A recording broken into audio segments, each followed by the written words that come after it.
법화경 강의 시작하기 전에 꼭 한 가지 말씀을 드리면, 법화경이 뭘 의미하는지 그 대의를 항상 놓치지 말아야 돼요. 법화경은 뭘 이야기하는 거냐면 우리의 마음의 구조, 우리 마음속에 부처님의 불성이 있다는 사실을 가르치는 거예요. 자, 불성이 있으면 그 불성을 찾아야 돼요, 안 찾아야 돼요? 찾기 위해서 해야 되는 게 뭐예요? 찾기 위해서 해야 되는 게 뭐예요? 기도예요.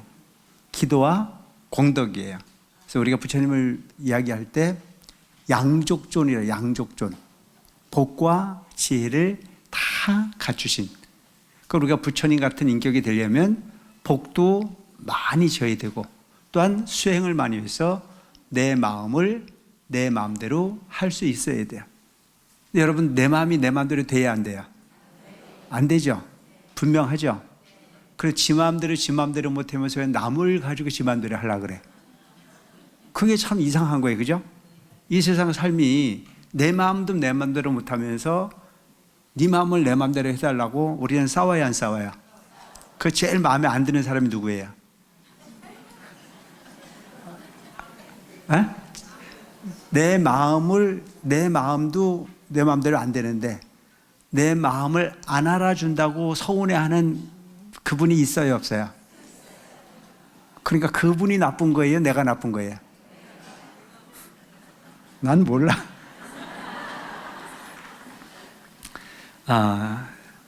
미래에 모든 부처님께서 비록 백천억의 수없는 법문을 설할지라도 그 실은 일승법을 위하심이니라. 여기까지 했죠. 그러니까 전번 시간에 얘기했던 부분은 뭐냐면 과거의 부처님도 그래했고, 지금 이야기하고 있는 이 부분은 바로 미래, 앞으로 새로운 부처님이 오시더라도 그 부처님께서 이 사바세계에 오시는 이유는 딱 한 가지다. 뭐예요? 일승법을 설하기 위함이다. 일승법. 그럼 이 일승법이라고 하는 자체가 핵심이 뭐냐? 우리는 성문, 연각, 보살의 삶이 부처님 가르침의 다인 줄 알았는데 부처님께서는 그게 아니고 성문, 연각, 보살을 통해서 일불승을 구하기 위함이다. 일불승. 그 일불승이라는 자체는 바로 모두가 부처되는 부분이 목적이지, 나머지는 중생의 삶을 버리지 못함을 설명해서, 그래서 중생이 사는 삶의 방법을 얻어야 일불승을 얻을 수 있을 것 같아요. 그럼 여러분들에게 아무리 일불승을 이야기를 해도 귀에 들어와요, 안 들어와요? 우선은 지금 부처되는 건 나중이고 뭐가 우선이야? 에? 바로 그거잖아요. 소원 이루고 싶잖아요. 육체적인 부분이 고통으로부터 자유롭고, 현실적 부분이 고통으로부터 자유롭고, 얻고 싶은 부분을 얻고, 이 부분이 목적인데 부서는 그 부분을 충족시켜야만 일불승을 알아먹을 것 같아요. 그래서 사리부를 비롯한 많은 분들은 이미 부처님의 가르침에 성문연각 보살의 가르침을 받아들여서 뭐를 얻었어요? 니르바나, 열반락을 얻었어요. 그래서 열반락을 얻은 분들의 입장에서는 일반적인 우리와는 상상을 초월할 만큼 안락함을 얻었잖아요.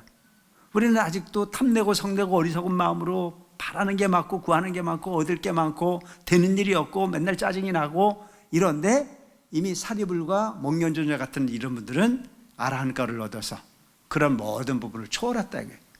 자, 그분들은 뭘 얻었을까요? 뭐를 얻어서 니르바나, 열반락을 얻었을까요? 세상이 변했을까요? 마음이 변했을까요? 대단하시네. 세상은 변하지 않아. 부처님이 계시는 세상이나 중생이 사는 세상이나 변하지 않아요. 그런데 부처님과 모든 깨달음의 본질이라는 자체는 바로 세상의 변화를 이야기하는 것이 아니고 세상의 변화를 있는 그대로 받아들일 수 있는 뭐가 됐어요? 마음이 됐어요. 그럼 마음을 바꾸면 세상이 편해요. 근데 우리가 흔히 보면 현실적인 괴로움보다는 마음으로서의 굴절되어진 잘못된 생각 때문에 괴로운 게 너무 많아요. 너가 아픈 이유는 이런 부분 때문이야 라고 이야기를 해주면 아 그랬구나, 내가 이걸 잘못 맞췄구나, 이렇게 받아들이면 돼요. 근데 되게 보면 야속하거든요. 이게 왜 안 되느냐 이게. 내가 얼마 전에도 얘기했지만 80이 넘으신 어르신이 다리가 아파요.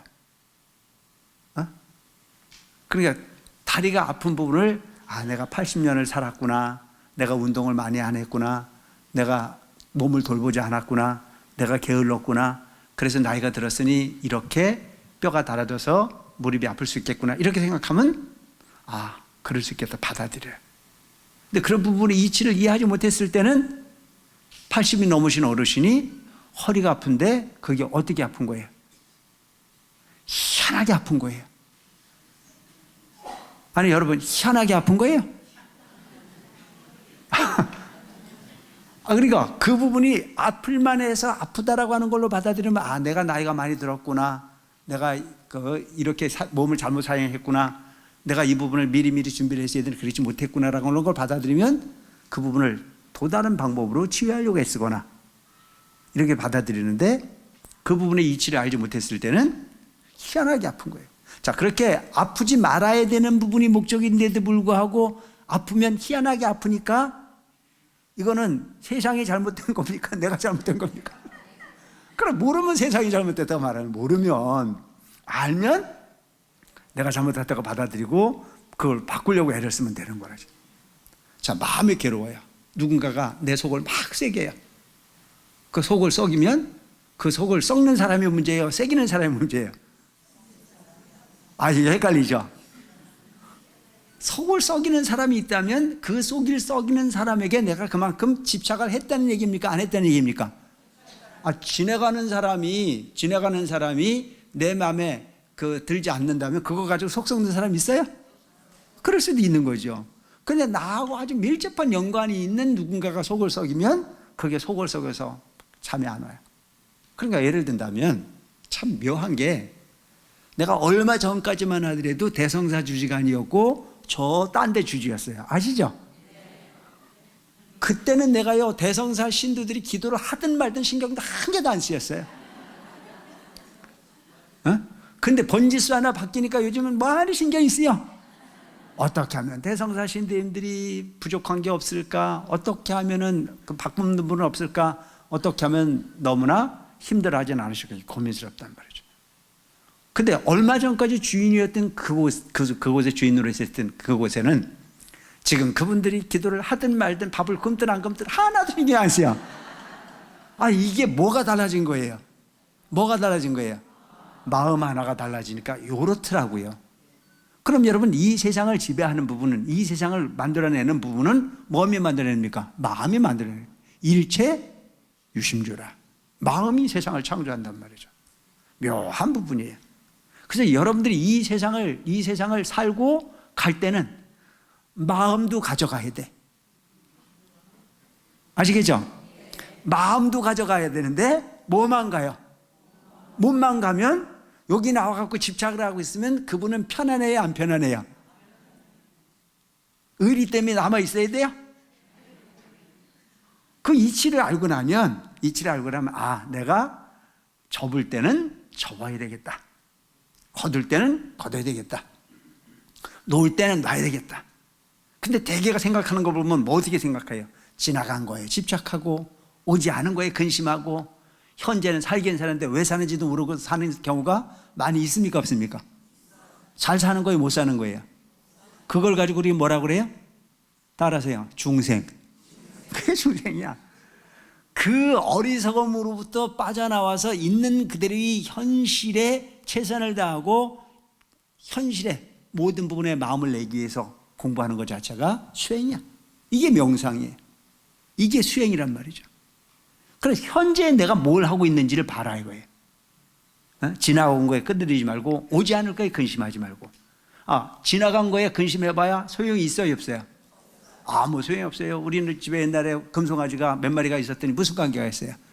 근데 대개 보면 지금도 생각하는 게 뭘 얘기하고 있어요? 옛날에 우리 할아버지가 대감이었다. 옛날에 우리 집에 금송아지가 몇 마리가 있었다. 그럼 무슨 소용이 있어요? 지금 현재가 중요한 거지. 미래를 걱정할 것도 없어. 지금 잘 살면 미래는 저절로 잘 살게 돼 있어. 그럼 요즘에도 여러분들 흔히 보면은 똑같이 교육을 받고 똑같이 환경 속에 살았는데도 불구하고 사람들 습관이 다 같아요, 달라요? 그 습관이라는 자체는 어머니 배 바깥에 나와서 만들어지는 습관이 아닌 과거의 습이란 말이죠. 내가 과거에 어떻게 살았느냐가 현재의 나를 말한단 말이죠. 그래서 인과를 이야기할 때는 뭘 묻느냐면, 과거가 궁금하냐? 너가 지금 어떤 존재를 살고 있는지를 봐라. 미래가 궁금하냐? 지금 너가 무슨 짓을 하고 있는지를 봐라. 그럼 과거, 현생, 미래가 딱 보이게 돼 있어요. 그렇다면 진짜 지혜로운 사람은 과거를 묻지 마세요. 미래를 두려워하지 마세요. 수초작조라 처해진 현실 속에서 최선을 다하라. 우리가 지금 법화경을 공부하는 이유는 바로 그 공부예요. 현재의 나를 어떻게 변화시킬 거냐. 내 성품에 만들되면 기도해야 되고, 내 행동이 옳지 않다면 기도해야 되고, 나를 고쳐야 될 거 아니에요. 근데 대개 보면 누구를 고치는 것만 바라다 보느냐면 나와 전혀 관계가 없는데 삼자만 고치려고 애를 쓰라. 그래서 남 가지고 바꾸려고 생각하지 말고 나 자신을 바꾸려고 애쓰는 여러분들이 되시기 바랍니다. 이해되십니까?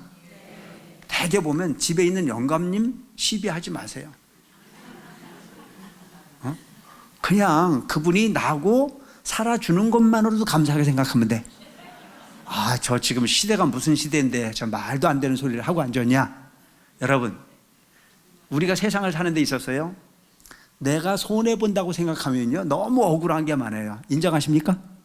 내가 손해본다고 생각하면 억울한 게 너무 많이 생겨요. 근데 내가 누군가에게 고마운 마음을 가지고 감사한 마음을 내면요 항상 겸손한 마음이 생기게 되어 있습니다. 거만한 사람이 정토를 갈까요? 겸손한 사람이 정토를 갈까요? 이제 이유가 뭔지 아시겠습니까? 그분이 특별한 분이어서가 아니고 그냥 그분이 없으면 난 내 이름이 바뀌어요. 그분이 계실 때는 나는 누구누구의 부부였었는데 그분이 안 계시면 내 별명은 뭐가 돼요?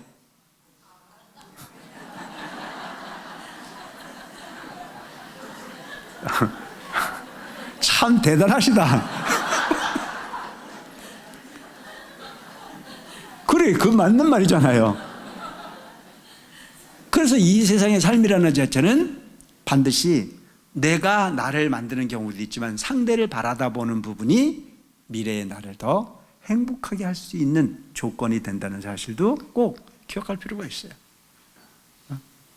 근데 대개 보면 이웃집 아저씨한테는 잘 보이려고 하면서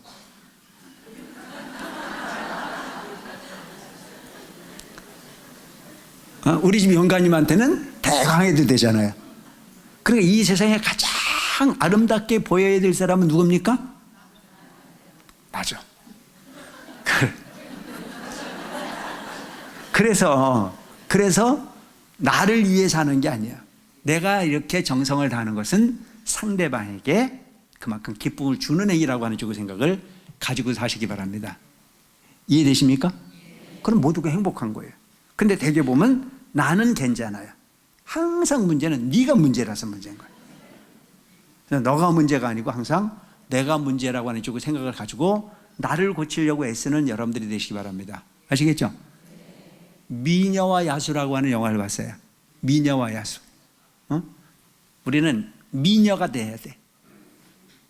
그래서 본인 스스로가 아름다워지려고 애를 써야 돼. 내 얘기를 잘못 들으면 또 성형외과 갈까 봐 걱정인데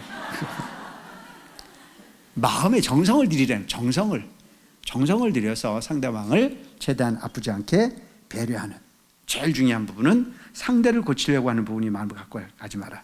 일불승, 바로 여러분들에게는 뭐가 있어요?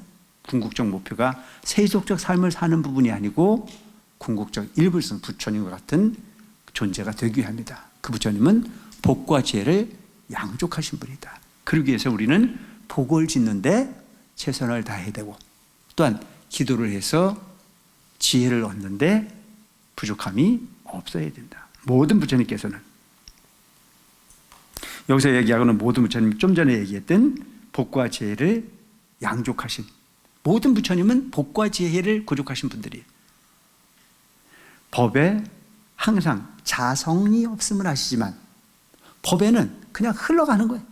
법이라고 하는 부분에 자성이 없어요. 부처님 종자는 연에 따라 일어나므로, 부처님 종자는요 모든 존재들에게 다 있어요. 모든 생명에게 일체 중생 시류 불성이라. 그러니까 여러분들이 개 흔히 보면 그런 질문을 했다고 그러잖아요. 개에도 불성이 있습니까? 있죠. 그러니까 우리가 흔히 설명할 때 제가 그렇게 설명드렸잖아요. 12어시에 대해 설명드렸잖아요. 일념삼천.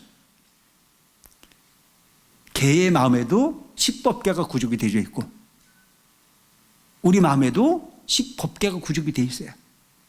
천상에 가서 사는 존재도 거기엔 십법계가 있어요.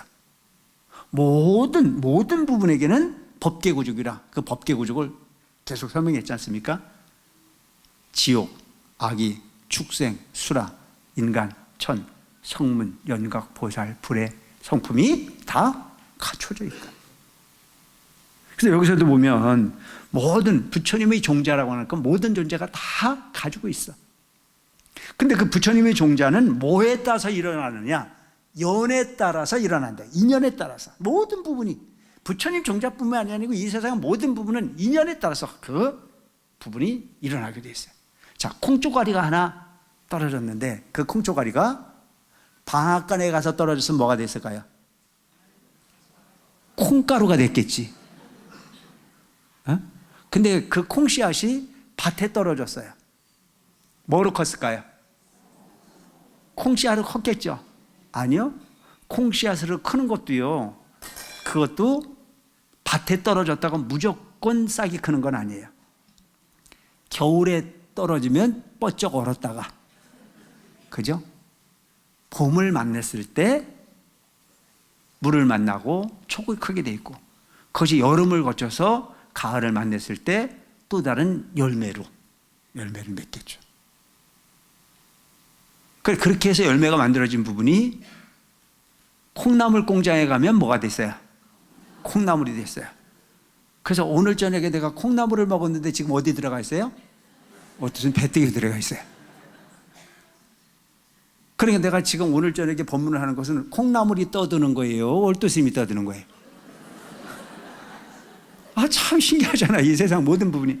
그러니까 이 세상이 일념삼천이라 종으로 행으로 얽혀지고 얽혀진 부분의 환경 속에 여러분들이 지금 이 자리에 앉아 계시는데 수많은 인연 중에 사람이라고 하는 인연을 가졌고, 그 사람 중에도 대구광역시에 와 떨어졌고, 대구광역시 달서구 성당동에 지금 이 시간에 여기서 부처님 이야기를 하니까 내 마음에서 부처님 종자가 지금 커요, 안 커요? 대단한 거야. 그러니까 부처님의 종자는 연에 따라서 일어나. 나는 종자는 모든 종자가 다 가지고 있는데 어떤 인연을 갖췄느냐에 따라서 그것이 일어난다. 신기하죠? 그래서 여러분 개의성불도란 말이죠. 여러분들이 부처님 향한 마음을 내는 부분은 큰 마음을 내. 적은 마음을 냈던 그 마음을 내는 것 자체가 신비하고 신비스러운. 그래서 백천만 겁 난조요. 악은 문견득수지라. 백천만 겁을 더하더라도 인간이라고 하는 육신을 갖기가 어렵고 부처님 진리를 만나는 것 자체가 그만큼 어려운 부분이다. 이 안에 들어와 있으니까 우리는 지금 천만다행이야. 인정하십니까? 아니, 여기 아니래도 많아. 근데 거기도 못 가고 여기도 못 가는 사람 훨씬 더 많아. 부처님의 진리를 만나는 것 자체는 이렇게 어려운 부분이래요. 그래서 여러분은 흔히 보면 저 부처님 당시에 유명한 앙굴리마라 같은 분, 앙굴리마라 얘기 들어봤어요? 앙굴리마라라고 하는 살인자가 있었거든요. 근데 그는 아주 잘생겼어. 그의 이름은 원래 아임사카라고 잘생겼어. 어떻게 생겼는지 궁금해요? 올도스님처럼 생겼어. 잘생긴 사람이 스승을 잘못 만났어. 그래서 이 사람도 그냥 막 살고 싶은 것이 아니고 정말 바르게 살고 싶었어. 그래서 바르게 살고 싶어서 진리를 찾아갔는데 그 진리의 스승을 잘못 만났어요. 이 기도야. 바른 진리를 가르치는 게 아니에요. 여러분 오늘날도 많은 사람들이 잘 살고 싶어요. 죄 안 짓고 복 짓고 살고 싶고 누군가에게 도움을 주고 싶고 뭐 봉사하고 싶고 헌신적으로 누군가에게 도움을 주고 싶고 이런 생각을 갖고 사는 사람인데도 불구하고 그 단체를 잘못 만나서 집안도 망하고 이웃도 망하고 다 망하는 그런 경우들이 많이 있어요, 없어요? 그 사람이 본래 성품은 나쁜 사람이 아니야. 본래는 잘 살고 싶었거든요. 그래서 그곳이 옳은 줄 알고 갔는데 거기서 가르치는 걸 잘못 가르쳐. 그래서 여러분 종교 때문에 부부지간에 이혼을 하는 경우가 있고, 그죠? 종교 때문에 형제지간에 의절을 하는 경우가 있고, 아무 이유 없는데 종교가 다르다는 이유 하나만으로 이를 갈고, 특히 우리가 보면은 누군가가 돌아가셔서 문상을 가보면 자기 어머니, 자기 아버지가 돌아가셨는데 그게 슬픈 게 아니고 그놈의 그 꽃을 우리 스님이 보낸 걸 앞에 놔야 되는지 우리 목사님이 보낸 걸 옆에 놔야 되는지 그렇게 싸우는 경우가 많이 있더라고요. 인정하십니까? 그건 내가 종교 잘못 가르쳤어. 꽂히고 좀 뒤에가 있으면 어때? 그 종교가 뭐가 필요한 부분인데 지금 당장은 내 어머니가 돌아가시고 내 아버지가 돌아가신 슬픔이 우선이어야 되는데 그게 뭐가 중요해? 절만자를 그렸던 십자가를 그렸던 그게 뭐가 중요해? 그것 때문에 갈등이 일어나가지고 분란이 나서 엄마 죽은 건 어디로 갔어? 어디 전도몽사에 빠졌어? 너하고 나하고는 엔수다 이거야. 뭐가 다르니까? 종교가 다르다는 이유로. 이거야말로 전도몽상 아니에요? 그러니까 그런 경우들이 많이 있는 걸 보면 이게 본질을 잃어버린 경우들이 너무 많다.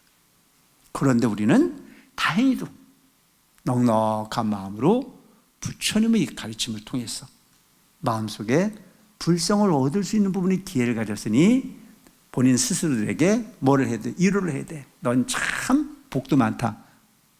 아시겠죠? 인정하십니까? 그게 대단히 중요한 거예요. 자, 그렇게 얻은 부분의 인연이라면, 그러니까 누구를 만나느냐는 대단히 중요하다는 거예요. 그래서 이 앙골리마라는 그 진리를 잘 살고 싶어서 진리를 찾아갔지만 스승을 잘못 만났어요.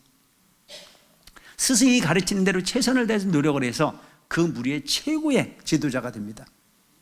최고의 리더가 돼요. 수많은 법문을 듣는 사람 중에 최고 공부를 잘하는 사람이 됐어요. 근데 문제는 뭐냐면요, 그분이 너무 잘생겼어요. 너무 잘생기다 보니까 그 스승의 아내가 그 많은 무리 중에 이 아임사카한테 그냥 폭 빠져버렸어. 그래가지고 어떻게 하면 저 아임사카가 나를 좀 가까이 할까? 아무리 노력을 해도 아임사카는 늙어빠진 스승의 마누라한테 관심이 없어. 근데 문제는 뭐냐면요, 사랑은 좋은 건데 사랑을 해서 사랑이 이루어지지 않으면 뭐가 되나요?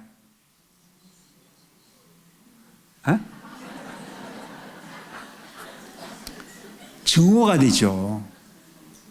증오가 되는 거예요. 애증이 되는 거예요.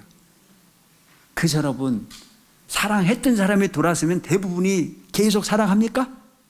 계속 사랑했으면 안 헤어졌지. 사랑을 하는 사람이 사랑을 다 하고 나면 증오로 돌아서는 경우가 너무 많은 거예요. 증오가 되는 경우가. 그래서 그 스승의 아내가 아임사카를 너무 좋아하는데도 아임사카가 눈길도 안 줘요. 짝사랑이죠. 아파. 짝사랑은 혼자만 해야 되는 거지 드러나면 안 돼. 드러나면 그때부터 비극이 되는 거예요. 계속 하는데도 전혀 반응이 없어요. 어느 날 아임사카가 그 스승과 더불어 소위 말해 요즘 얘기를 하면 수련회를 가려고 단체가 이동을 하는 거예요. 그때 스승의 아내가 자기 그 남편에게 부탁을 합니다. 모든 사람들이 이 공간을 떠나도 좋은데 한 사람 아임사카만큼은 여기 내두고 가라. 나를 좀 보호해 줄 수 있도록 해달라. 스승은 그런 권한을 가졌으니까 아임사카에게 너는 이곳에서 이 도량을 지켜라. 우리만 갔다 오겠다. 가고 났으니까 그 도량에는 누만 남았어요? 스승의 부인과 아임 작가 둘만 남았어요. 스승의 부인은 물 만난 고기가 됐어요. 마음대로 자기 표현을 할 수 있겠다. 그렇지만 끊임없이 본인이 마음을 드러냈지만 아임 작가는 들어주지 않아요. 내가 내 속을 다 보였는데도 그가 들어주지 않았을 때 증오심이 생기기 시작했어요. 그래서 꼬셨는데도 안 돼, 실패했어. 그러니까 너무 미워졌어. 그래서 이 스승의 부인이 머리를 썼어요. 요놈을 내가 그냥 두면 안 되겠다 싶어가지고 본인 스스로를 자해를 합니다. 자해를, 몸에 상처를 내고 머리를 산발을 하고, 그리고 스승의 미루가 돼 스승한테 이르는 거예요. 아임 작가 저놈은 참 나쁜 놈이다. 당신이 길을 떠나고 난 이후에 나를 능멸하기 위해서 이렇게 못된 짓을 했다. 스승이 들어보니까 이 아임 작가는 좋은 놈이에요, 나쁜 놈이에요? 이거 어떻게 잡아야 돼? 그래서 맨날 며칠을 고민하다가 잔꾀를 내 스승이 아임 작가한테 이야기를 합니다. 너는 모든 걸 다 배웠다. 이제 딱 한 가지만 목적 달성을 하면 너는 반드시 이 무리뿐만이 아니고 세상에 진리를 얻을 수 있다. 그래서 그때 숙제를 준 게 뭐냐면 지금부터 100명의 사람을 죽여라. 그리고 100명의 사람의 죽고 난 다음에 손가락을 잘라서 목걸이를 완성한다면 너는 진리를 구할 수 있다. 이런 그 잘못된 사고를 하는 경우가 꽤 있어요. 그래서 그때부터 아임 작가는 사람들을 죽이기 시작합니다. 99명을 죽였어요. 그러고 난 이후에 모든 사람들이 그 살인마 한 사람만 죽여도 사람이 덜덜 떠는데 99명을 죽였으니까 악명 높은 살인마 앙골리마라가 된 거예요. 그래서 그 사람 이름만 들어도 사람들이 전부 다 오고미자로 도망을 가는 판인데, 모두가 다 도망을 가지만 유일하게 도망을 가지 않는 한 분이 계셨는데 그게 누구냐면 아임 작가의 엄마였습니다. 엄마만큼은 아무리 사악한 짓을 해도 내 자식만큼은 사악하게 보고 싶지 않은 게 엄마의 마음이야. 이게 우리 어머니들의 마음이에요. 그래서 아임 작가가 본인이 도를 완성하기 위해서 마지막으로 선택한 부분이 아임 작가의 엄마를 죽여서 손가락의 목걸이를 완성하려고 해요. 그때 부처님께서 그 아임 작가의 악행을 보시고 아임 작가가 있는 곳으로 가요. 그러니까 아임 작가는 자기 엄마를 죽이는 부분에서는 양심의 가책이 생겼을까요, 안 생겼을까요? 생겼던 거예요. 그 생겼는데 마침 누가 나타났어요? 부처님이라고 하는 분이 나타났어요. 아임 작가는 그분이 부처님인지도 몰라요. 누군가가 나타나 준 게 고마워. 그래서 그를 엄마 대신 죽여서 본인이 목적 달성을 하기 위해서 부처님을 쫓아갑니다. 근데 희한한 일이 벌어졌어요. 아무리 바쁘게 쫓아가도 거리가 정확하게 유지가 되고 가깝지도 멀지도 않을 정도로 그렇게 아임 작가의 눈앞에 부처님이 어른거렸습니다. 쓰라고 난리를 치고 온갖 고함을 다쳐요. 그때 부처님께서 뭐라고 말씀하시냐면 나는 항상 이 자리에 있다. 너의 마음이 급할 뿐이다. 나는 항상 이 자리에 있다. 너 마음이 조급할 뿐이래. 그 얘기를 들은 아임 작가가 세상에 지금까지 모든 사람들이 자기 죽음 앞에 놓여 있을 땐 살려달라고 애원을 하는데도 불구하고 이렇게 태연한 모습으로, 이렇게 여유 있는 모습으로 그 위험 있는 부분의 음성으로 내게 말씀을 한 사람이 없다. 당신은 누구요? 라고 물었어요. 나는 열애다. 나는 부처다. 그래, 당신은 뭐 하는 사람이냐? 나는 진리를 가르치는 사람이다. 그러니까 거기서 부처님께 딱 굴복을 해요. 제발 좀 나를 위해서 목숨을 버려달라고 사정을 해요. 그러니까 어리석다. 부처님께서 너는 어리석은 거다. 그래서 쭉 설명을 하니까 인과에 대한 부분을 설명을 하고 불성에 대한 부분을 설명하고 부처님의 대의를 설명하고 나니까 아임 작가가 부처님 말씀이 탁 맞아.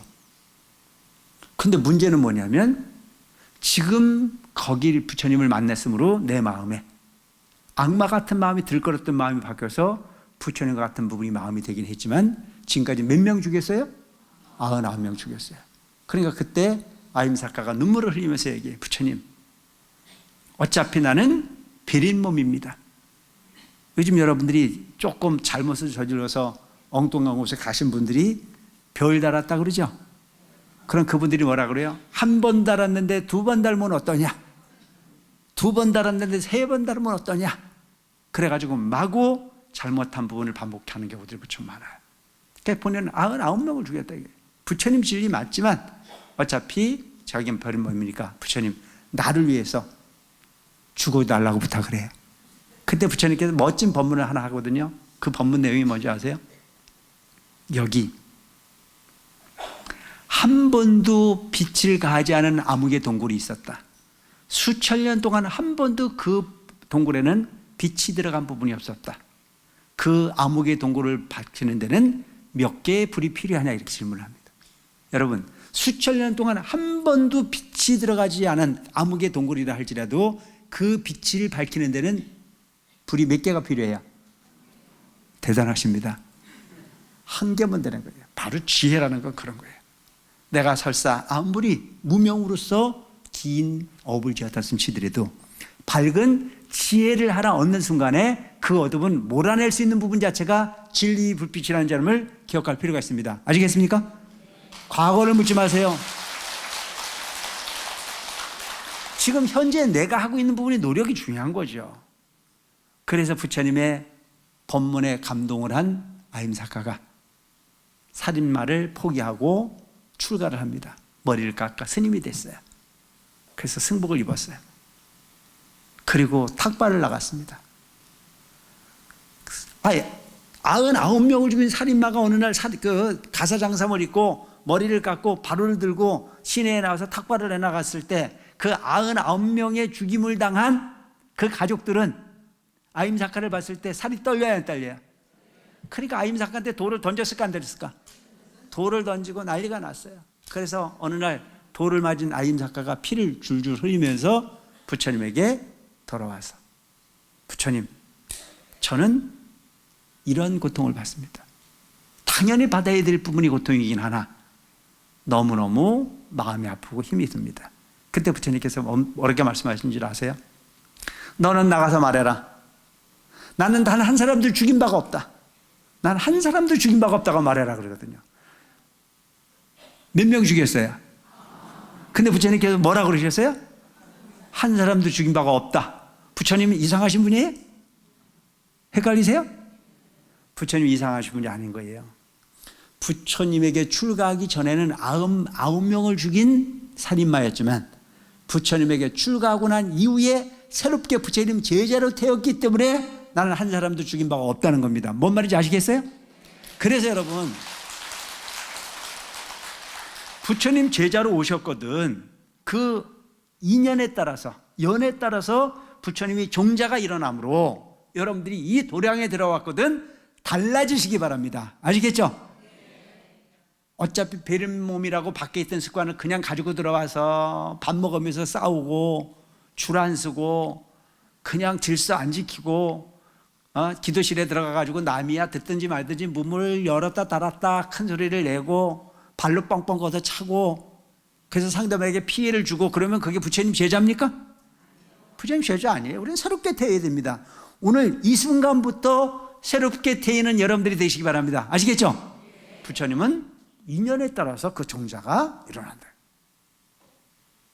그거 조금 거 중요하지 않아. 내가 가지고 있는 부분이 현재를 어떻게 하면 부처님 가르침대로 살 건가라고 하는 부분을 통해서 매일 부처님 제자로 새롭게 태일 수 있는 여러분들이 된다면 이 법화경 듣는 참된 이유와 그 답을 충분히 써낼 수 있을 거라고 생각합니다. 그런데 그냥 법화경만 읽으니까 복이 됐겠지.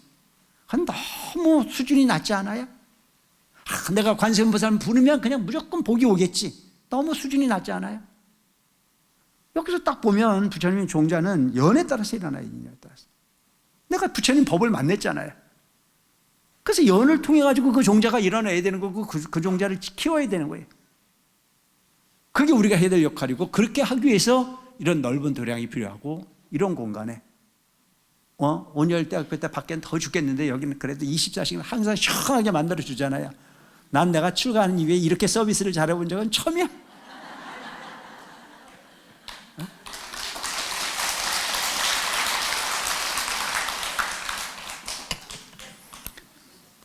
그래서 새롭게 태어나요. 누가 누구를 얘기할 게 아니고 내 스스로가 나를 자꾸 관조해 봐서 그렇게 변화시키려고 애를 써요. 이런 연구로 일승을 살아느니라.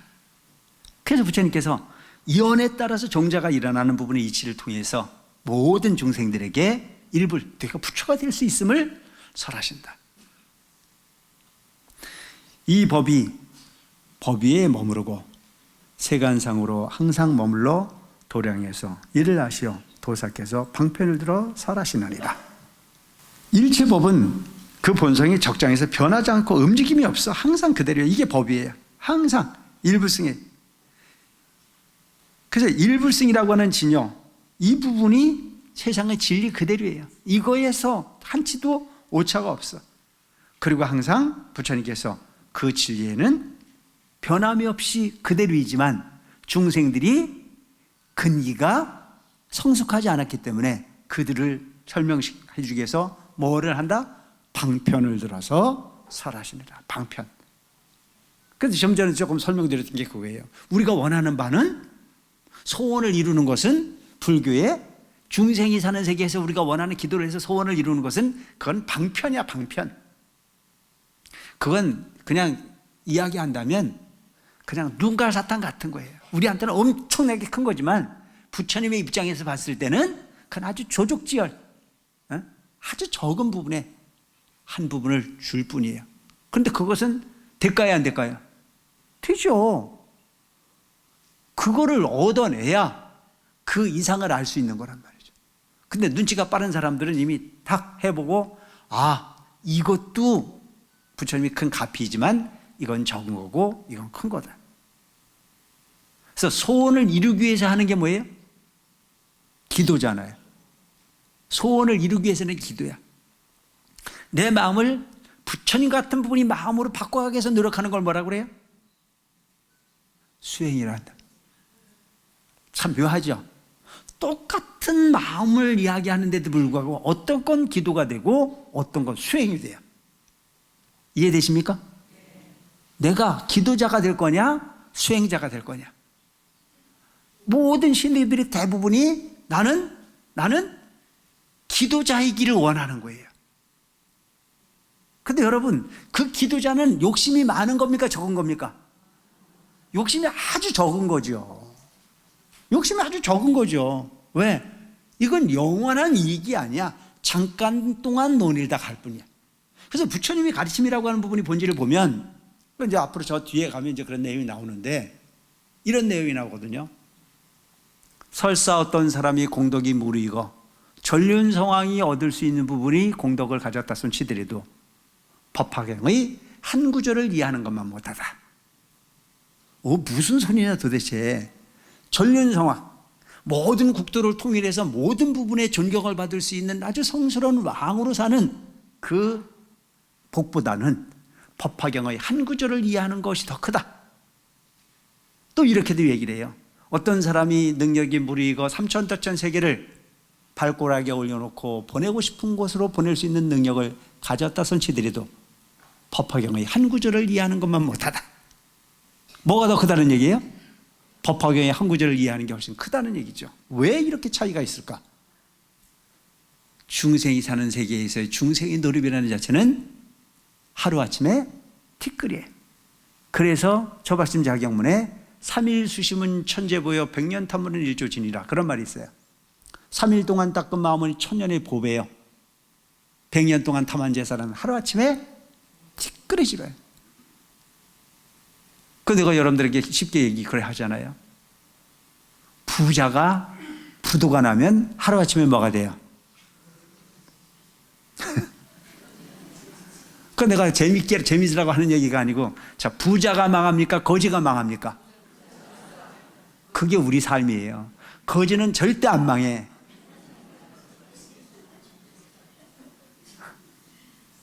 근데 부자가 망하는 거 많이 봤죠? 부자가 망하는 거예요. 그래서 부자라고 너무 자만하지 마라 이거예요. 한순간 판단을 잘못하면 도장 하나에도 날아갈 수 있는 부분이고, 한 생각 잘못하면 세상을 한순간에다 잊어버릴 수 있는 부분이니만큼 너무 거만하지 마라. 여러분 제발 겸손하게 살아가시기 바랍니다. 뭔 말인지 이해되십니까? 겸손하세요. 그리고 영원히 달아지지 않는 부분을 얻기 위해서 노력하는 여러분들이 되시기 바랍니다. 그래서 여러분, 우리 마음의 목표를 정하는 것은 그만큼 중요한 부분이다. 중생이 사는 세상에 이익을 얻는 부분은 다 부처님께서 소원을 이루는 방법을 이야기하고 다 하는 부분은 방편일 뿐이야. 방편. 하늘과 사람의 공양을 받으시는 현재의 시방불께서 그 수요 항아사같이 많이 세상에 출현하시되, 이건 이제 좀 전에 얘기했던 부분은 미래의 부처님에 대해서 얘기를 했다면, 지금부터는 이제 현재 불자, 현재에 사는 부처님에 대해서 얘기를 해요.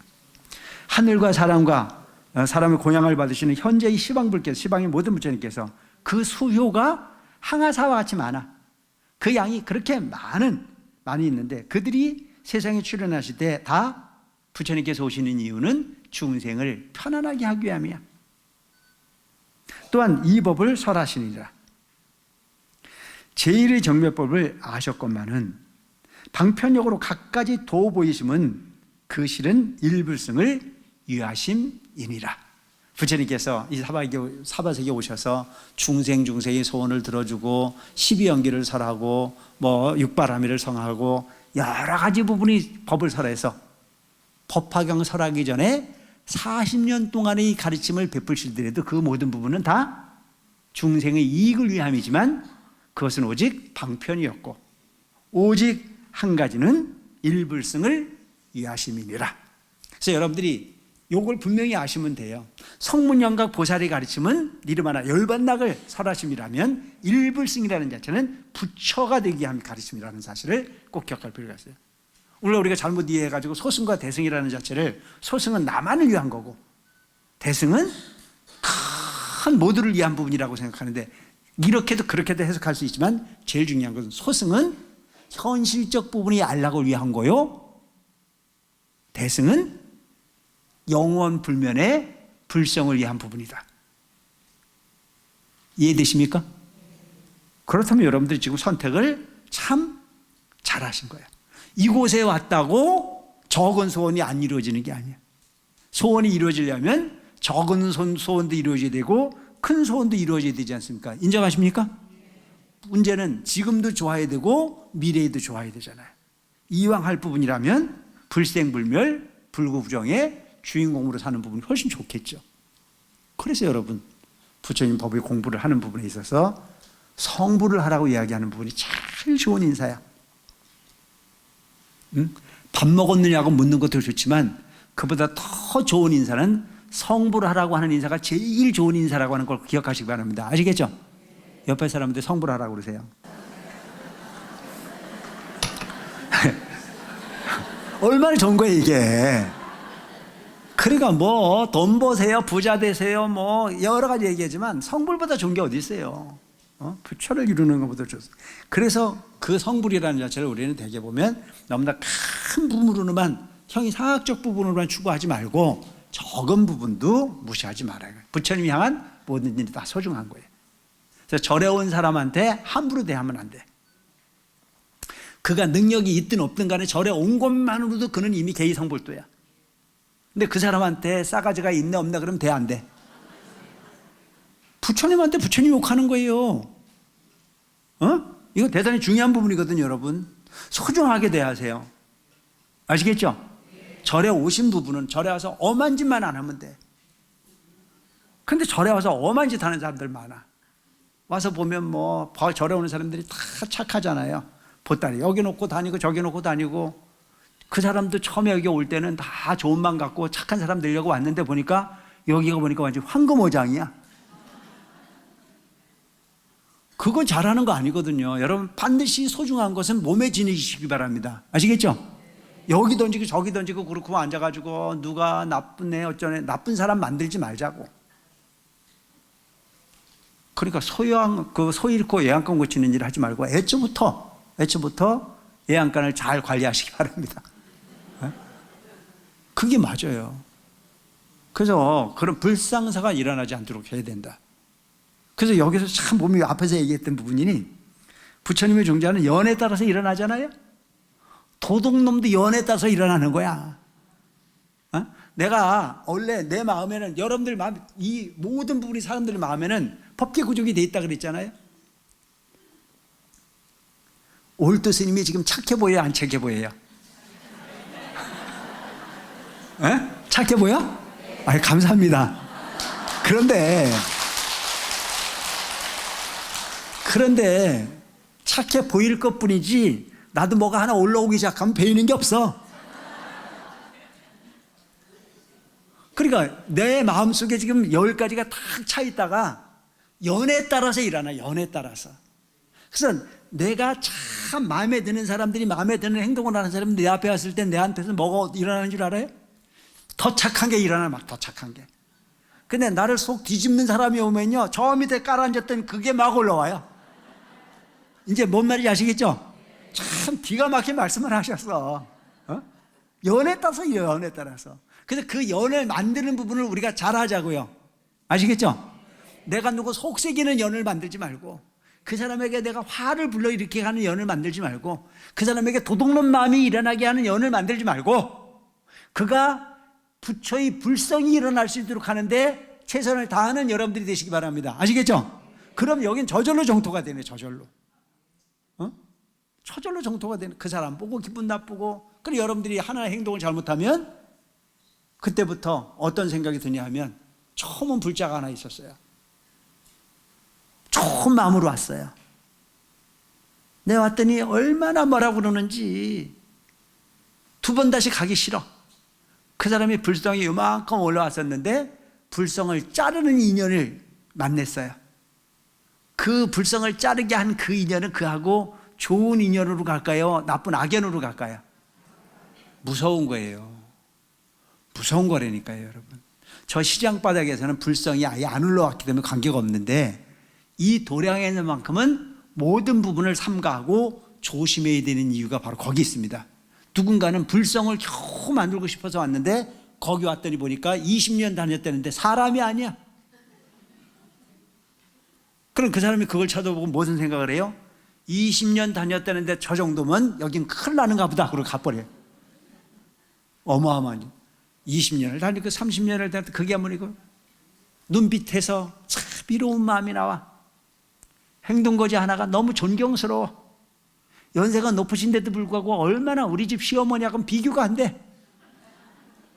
그런 인품이 보여지고 나면, 아, 이곳의 주지스님은 우리 신대님들을 잘 가르치는 것처럼 생각이 돼야 안 돼. 그럼 믿음이 만들어져, 안 만들어져? 그게 바로 그 부분에 불성의 주제를 키우게 하는 연이 되는 거란 말이죠.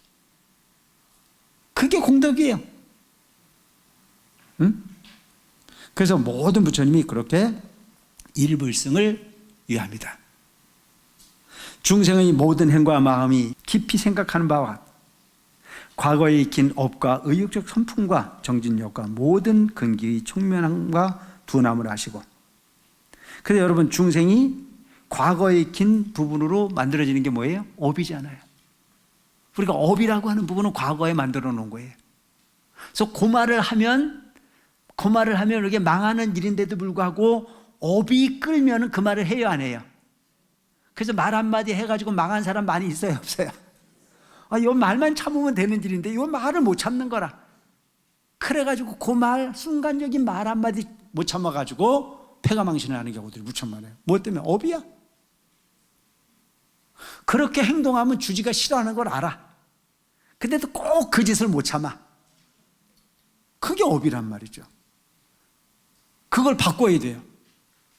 그 주지가 나쁘다고 말할 것이 아니고, 내가 가지고 있는 업을 단속하기 위해서 애쓰는 여러분들이 되신다면 여러분들은 반드시 공부하는 사람이 되는 거예요. 내 남편이 싫어하는 부분이 있거든, 안 하면 돼요. 근데 꼭 싫어하는 말을 턱에 대놓고 하거든요. 그래 놓고 앉아갖고 지가 한 건 잊어버려요. 그리고 뭐만 갖고 얘기해요? 우리 남편 성질이 나쁘다고 얘기를 해요. 성질이 나쁜 걸 알면 안 하면 될 거 아니에요. 인정하십니까? 그가 성질이 나쁜 걸 알면 그 짓을 안 하면 돼요. 근데 성질이 나쁜 걸 알면서도 질러야, 안 질러요? 아니 그러니까 내 성질, 그 상대방 성질을 높여가지고 재떨이가 날아가고 그래봐야 서로 손해 아니에요? 그런 줄 알았거든. 일단 후퇴. 그래서 이때 쓰는 말이 뭐예요? 똥이 무서워서 피하냐? 더러서 피하지. 그렇게 가면 상대도 편하고 나도 편해. 근데 그걸 뻔히 알면서도 너 한번 죽어봐라 이거. 너 한번. 그 문제는 이 세상의 삶이 누군가를 괴롭히려고 하다 보면 나는 그보다 더 괴로워야 되는 거예요. 응? 참 묘한 게 세상이지 않습니까? 그래서 여러분 절대 혼자 나쁜 사람은 될 수가 없어요. 너하고 나하고 같이 나쁜 거죠. 이해되십니까? 이 세상은 혼자 나빠지는 법이 없어요. 항상 보면 공범이야. 내가 언제 한번 그런 얘기를 했던 것 같은데 어떤 보살님이 연세가 87세래 오셔가지고 스님 내가 너무너무 고민이 있대요. 뭐냐 그랬더니 우리 영감이 결혼해서 지금까지 단 한 번도 돈을 벌어들인 바가 없다 이거예요. 아주 천지연수라 이거예요. 그래서 이게 능력이 있을 때는 밖에서 뻘뻘거리고 다니다가 이제 병 들어가지고 갈 데가 없으니까 이게 나한테 와서 엎어졌다 이거예요. 그러면서 나보고 묻는 게 뭐냐면 고영감을 내쫓아야 되는지 그냥 둬야 되는 거지. 그걸 왜 나한테 물어? 경을 생각하면 내쫓아야 돼, 안 쫓아야 돼? 그럼 내 입으로 내쫓으면 나는 공범이잖아. 참 곤란한 걸 묻더라고. 그러면서 또 얘기가 뭐냐면 그래도 본인은 그게 인생이 안 됐어가지고 너부러져 있는 그 영감한테 먹을 것도 해주고 잘해준다 이거예요. 잘해주는데 해줬다가도 이게 한번 올라오면 저걸 꽉 눌러 죽여버릴까 말까 이런 생각이 돼. 그런 생각이 올라온대요. 그럴 수 있잖아요. 그래서 나보고 그걸 누를까 말까도 물어봐야. 그래서 내가 뭐라고 얘기했냐면 지나가는 사람도 도와주는데 인연이 있었으니까 속을 새겼겠지. 너무 말 같지도 않은 소리인가요? 인연이 있었으니까 그렇게 살았겠지. 그리고 이제 능력이 없어가지고 너부러져 있는데 그 부분에 대해서 꼭 눌러서 그걸 보내면 보살님하고 그 영감하고 손잡고 지옥 가는 거다. 이해되십니까? 가려면 지나가지. 왜 평생 동안 잘 사셨던 보살님이 그 영감 못 따라가서 하느냐? 내가 그래서 그러지 말고 잘해줘라. 나중에 그 영감 영원히 눈 감을 때 미안하다고 눈물 떨어뜨리고 갈 정도로 잘해줘라. 그러면 그 영감하고 다시는 안 만날 거다. 그런데 그 영감 미워가지고 이를 갈고 먹을 것 갖다 주고 아주 열받는 거 평생 열받는 거 갖다 갚으려고 그렇게 해서 미운 마음을 가다 보면 그 영감도 지옥이 불명하고 보살님도 그 영감 꼭 따라갈 것 같아. 꼭 따라가고 싶거든. 그래 해라 그랬어. 그리고 내가 가만히 생각해 보니까 내가 참 말을 잘하더라고.